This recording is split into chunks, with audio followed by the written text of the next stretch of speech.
Okay, so there's three words every biomedical scientist needs to understand and needs to know the definition of.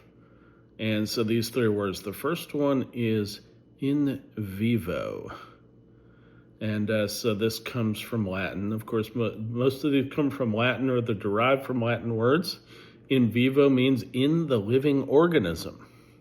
And so these are basically used, this word is used to describe experiments that are done in living systems. So, actual cell culture experiments or, mouse models, rat, chimpanzees, clinical trials in the living organism. The second one is the word in vivo, in vitro. Most of us have heard of in vitro fertilization. Vitro is the Latin word for glass. And so in vitro basically means in a test tube or in experimental conditions. And so these are experiments that are actually done in an experimental situation where it's not in the living organism, right? So you're doing testing and you're controlling all the variables. So that's very important, right? The third one is not really Latin, and that's a term called in silico. And, silicon is, what they make computer chips out of. Now, interestingly enough,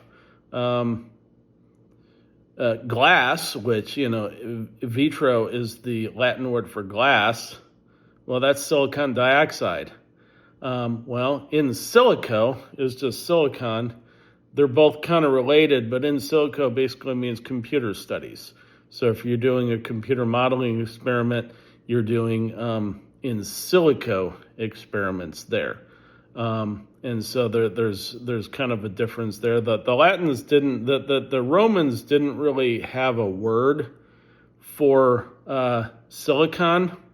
So the word silicon actually dates back to 1817 by Scottish chemist Thomas Thomson.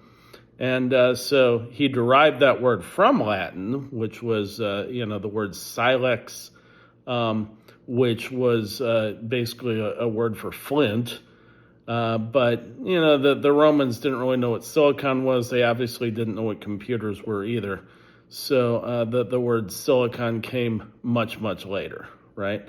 So these are three words, three terminology. One thing you should be aware of is that these should all be italicized because they are Latin terms.